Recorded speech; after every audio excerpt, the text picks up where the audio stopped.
बोल वृंदावन बिहारी लाल की जय। बोल वहाँ के बिहारी लाल की जय। आज हम आपको श्रीमद् भागवत महापुराण में भवाटवी का स्पष्टीकरण आपको सुनाते हैं। तो आप सभी ध्यानपूर्वक कथा को श्रवण करेंगे और धर्म लाभ प्राप्त करेंगे। श्री सुखदेव जी कहते हैं कि राजन, देहाभिमानी जीवों के द्वारा सत्वादि गुणों के भेद से शुभ अशुभ और मिश्र 3 प्रकार के कर्म होते रहते हैं। उन कर्मों के द्वारा ही निर्मित नाना प्रकार के शरीरों के साथ होने वाला जो संयोग वियोग आदि रूप अनादि संसार जीवों को प्राप्त होता है, उनके अनुभव के 6 द्वार हैं।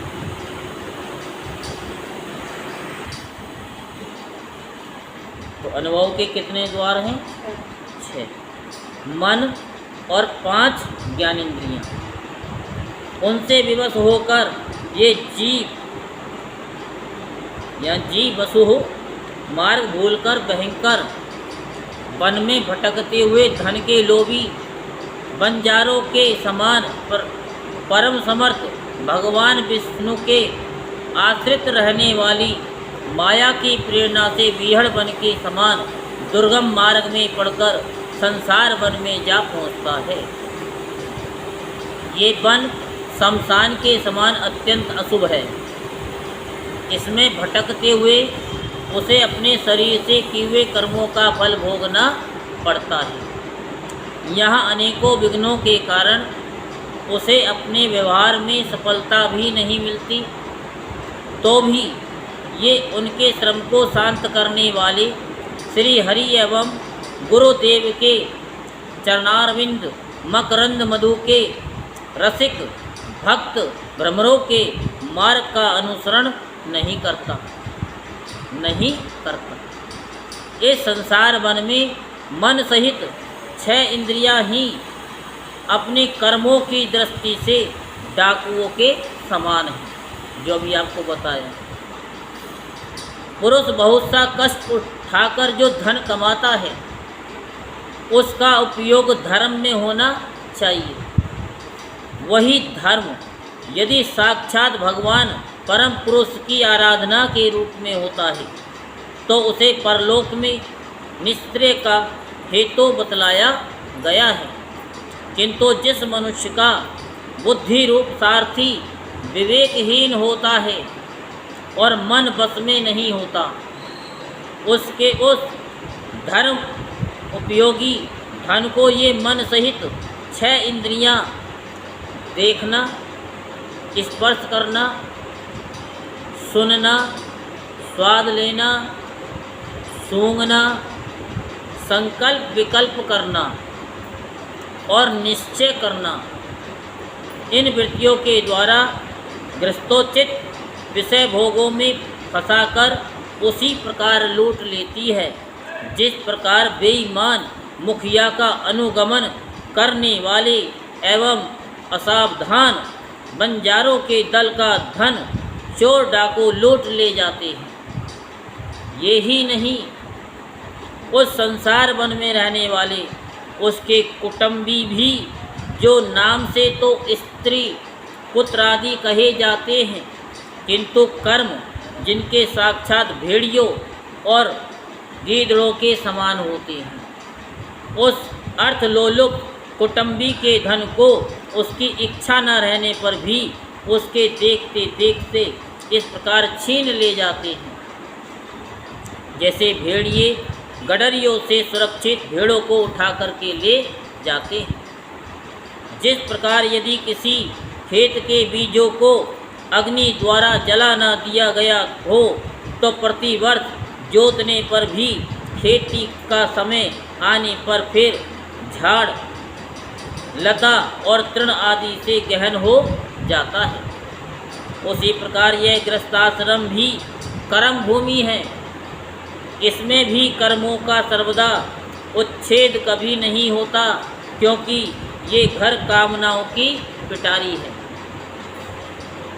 उस गृहस्थाश्रम में आसक्त हुए व्यक्ति के धन रूप बाहरी प्राणों को डांस और मच्छरों के समान नीच पुरुषों से तथा टिड्डी, पक्षी, चोर और चूहे आदि से क्षति पहुँचती रहती है। कभी इस मार्ग में भटकते भटकते ये अविद्या, कामना और कर्मों से कलुषित हुए अपने चित्त से दृष्टि दोष के कारण इस मृत्यु लोक को, जो गंधर्व नगर के समान असत है, सत्य समझने लगता है।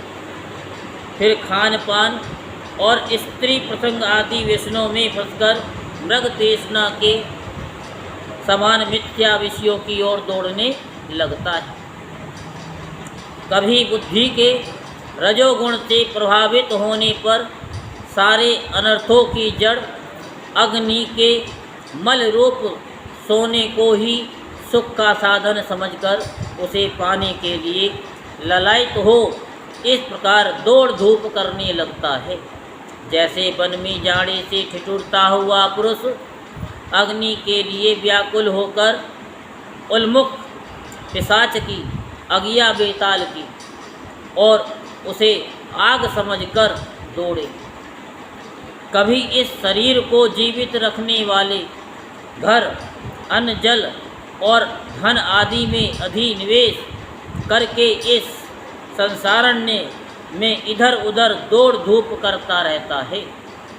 कभी बवंडर के समान आँखों में धूल झोंक देने वाली स्त्री गोद में बैठा लेती है तो तत्काल रागंध सा होकर सत्पुरुषों की मर्यादा का भी विचार नहीं करता। उस समय नेत्रों में रजोगुण की धूल भर जाने से बुद्धि ऐसी मलिन हो जाती है कि अपने कर्मों के साक्षी दिशाओं के देवताओं को भी भुला देता है। कभी अपने आप ही एकाध बार विषयों का मिथ्या तत्व जान लेने पर भी अनादि काल से देह में आत्म बुद्धि रहने से विवेक बुद्धि नष्ट हो जाने के कारण उन मरोमरीचि का तुल्य विषयों की ओर ही फिर दौड़ने लगता है। कभी प्रत्यक्ष शब्द करने वाले उल्लू के समान शत्रुओं की और परोक्ष रूप से बोलने वाले झींगरों के समान राजा की अति कठोर एवं दिल को दहला देने वाली डरावनी डांट डपट से इसके कान और मन को बड़ी व्यथा होती है।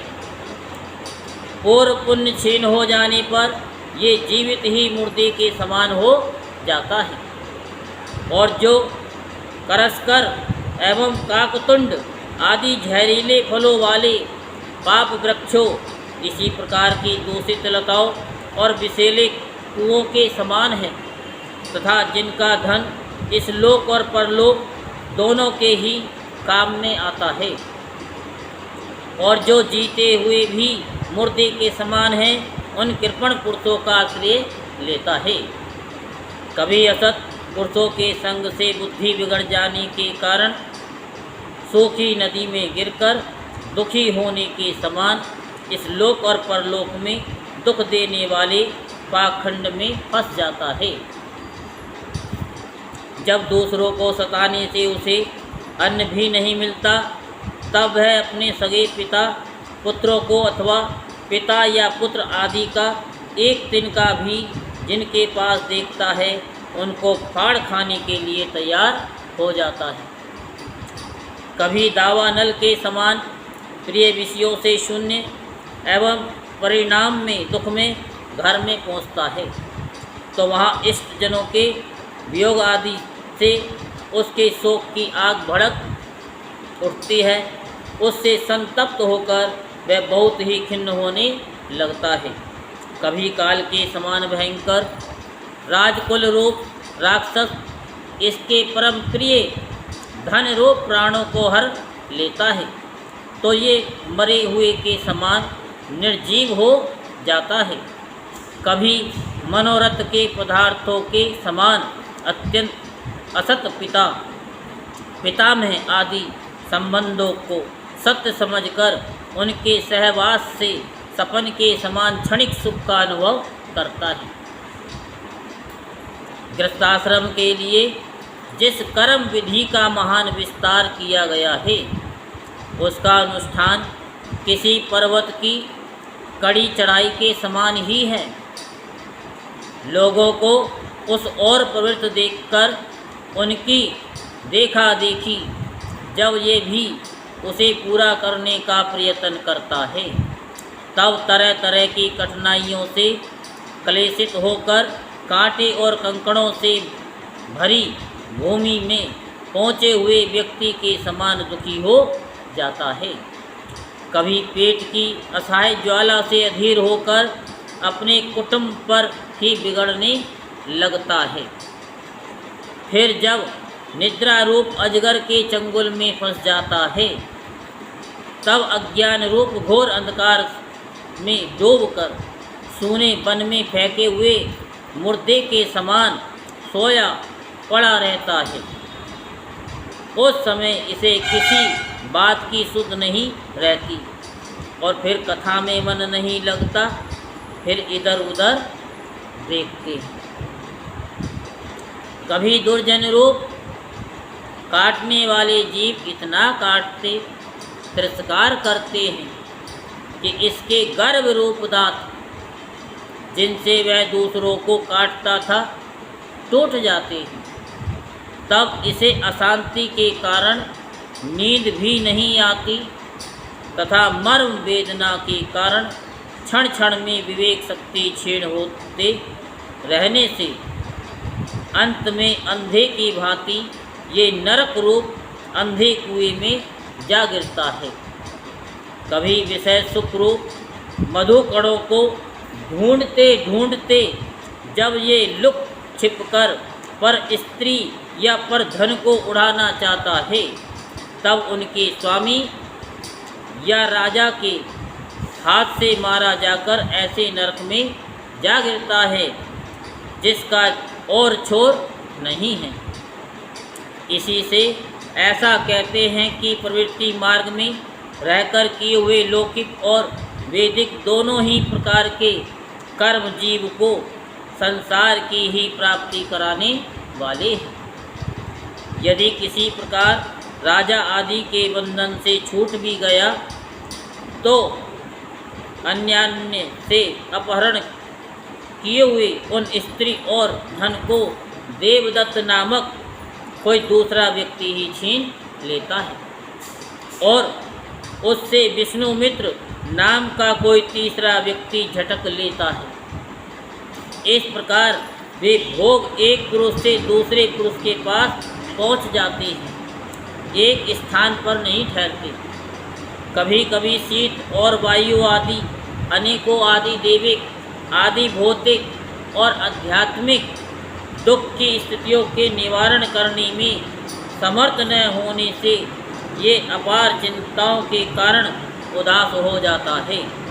कभी परस्पर लेन देन का व्यवहार करते समय किसी दूसरे का थोड़ा सा दमड़ी भर अथवा इससे भी कम धन चुरा लेता है तो इस बेईमानी के कारण उससे बैर ठन जाता है।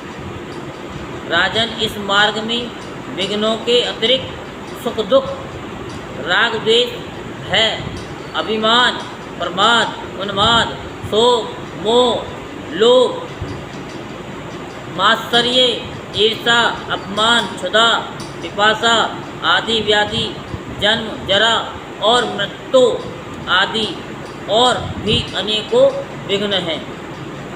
इस विघ्न बहुल मार्ग में इस प्रकार भटकता हुआ ये जीव किसी समय देव माया रूपणी स्त्री के बाहुपास में पड़कर विवेकहीन हो जाता है।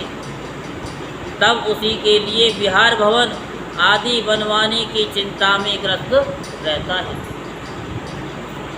तथा उसी के आश्रित रहने वाले पुत्र पुत्री और अन्यान्य स्त्रियों के मीठे मीठे बोल, चितवन और चेष्टाओं में आसक्त होकर उन्हीं में चित्त फंस जाने से वह इंद्रियों का दास अपार अंधकार में नरकों में गिरता है। कालचक्र साक्षात भगवान विष्णु का आयुध है। वह परमाणु से लेकर द्विप्रार्ध, प्रयत्न, क्षण घटी आदि अवयवों से युक्त है। वह निरंतर सावधान रहकर घूमता रहता है। जल्दी जल्दी बदलने वाली बाल्य, यौवन आदि अवस्थाएं ही उसका वेग है। उसके द्वारा वह ब्रह्मा से लेकर क्षुद्र तृण पर्यतन सभी भूतों का निरंतर संहार करता रहता है। कोई भी उसकी गति में बाधा नहीं डाल सकता। उससे भय मानकर भी जिनका ये काल चक्र निज आयुध है, उन साक्षात भगवान यज्ञ पुरुष की आराधना छोड़कर ये मंदमती मनुष्य पाखंडियों के चक्कर में पड़कर उनके कंक, गिद्ध, बगुला और बटेर के समान आर्य शास्त्र बहिष्कृत देवताओं का आश्रय लेता है।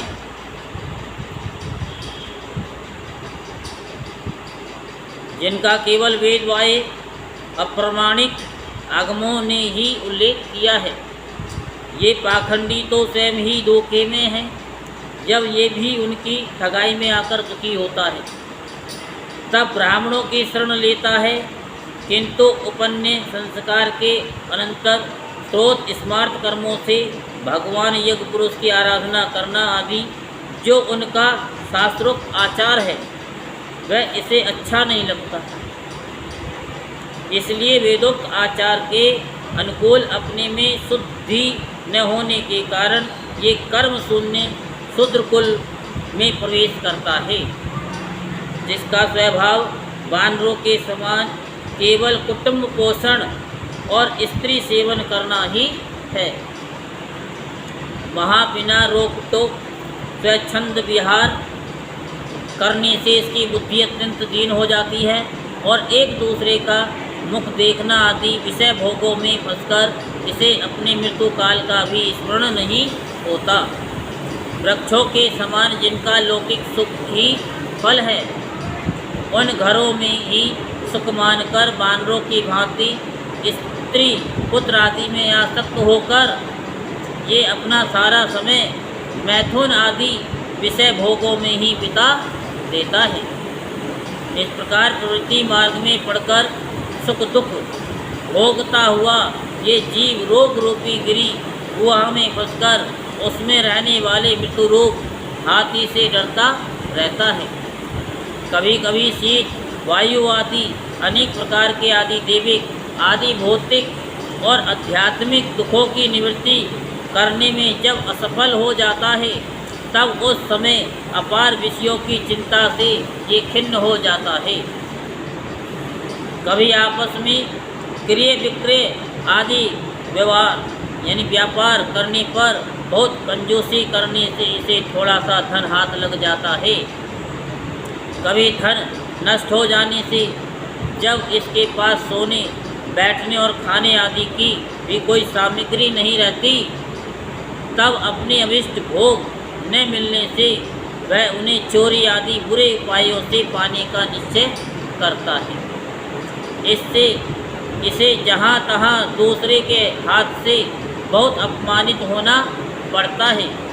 इस प्रकार धन की आसक्ति से परस्पर वैर भाव बढ़ जाने पर भी यह अपनी पूर्व वासनाओं से विवश होकर आपस में विवाह आदि संबंध करता और छोड़ता रहता है।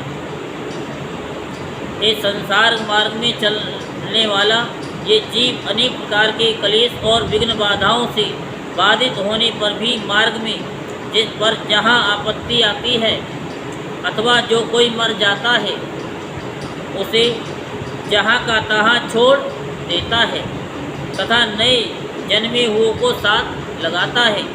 कभी किसी के लिए शोक करता है, किसी का दुख देखकर मूर्छित हो जाता है, किसी के वियोग होने की आशंका से भयभीत हो उठता है, किसी के झगड़ने लगता है किसी से, और कोई आपत्ति आती है तो रोने चिल्लाने लगता है। कहीं कोई मन के अनुकूल बात हो गई तो प्रसन्नता के मारे फूला नहीं समाता। कभी गाने लगता है और कभी उन्हीं के लिए बंदने में भी नहीं हिचकता। साधुजन इसके पास कभी नहीं आते। ये साधु संग से सदा वंचित रहता है।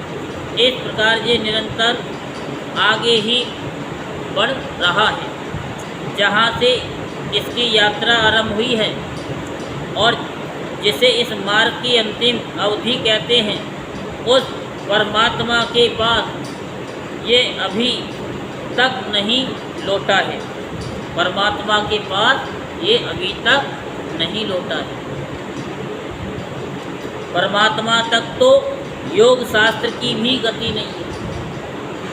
जिन्होंने सब प्रकार के दंड शासन का त्याग कर दिया है, वे निवृत्ति पारायण संयतात्मा मुनिजन ही उसे प्राप्त कर पाते हैं। जो दिग्गजों को जीतने वाले और बड़े बड़े यज्ञों का अनुष्ठान करने वाले राज ऋषि हैं, उनकी भी वहाँ तक गति नहीं है।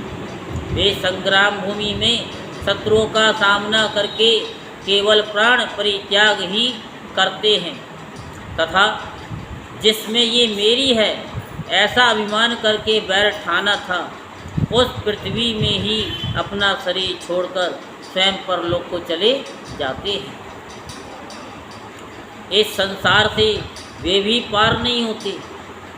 अपने पुण्य कर्म रूप लता का आश्रय लेकर यदि किसी प्रकार ये जीव इन आपत्तियों से अथवा नरक से छुटकारा पा भी जाता है, तो फिर इसी प्रकार संसार मार्ग में भटकता हुआ इस जन समुदाय में मिल जाता है। यही दशा स्वर्ग आदि ऊर्ध्वलोकों में जाने वालों की भी है।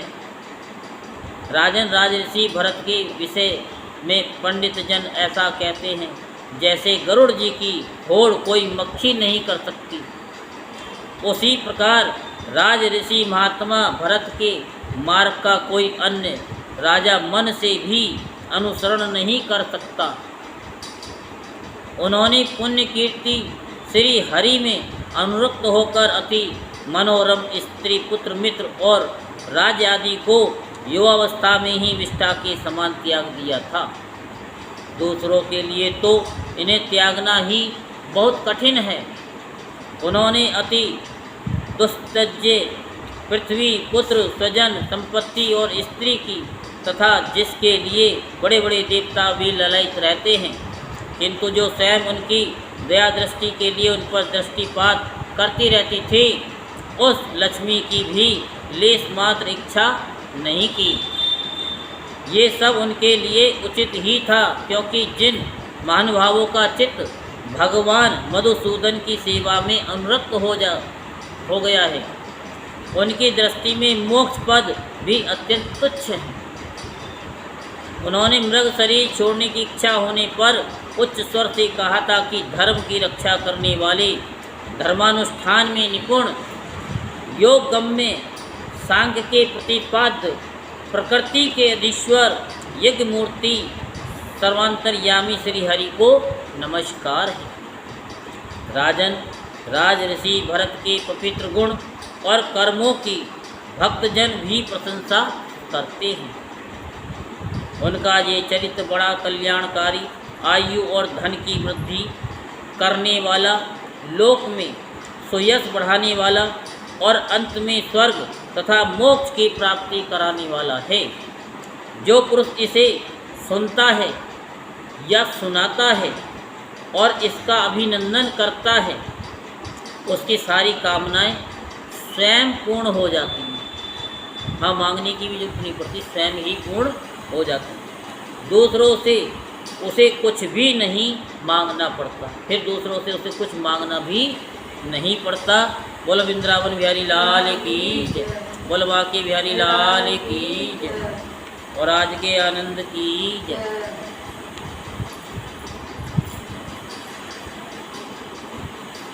जय जय श्री राधे श्याम, जय जय श्री राधे श्याम, जय जय श्री राधे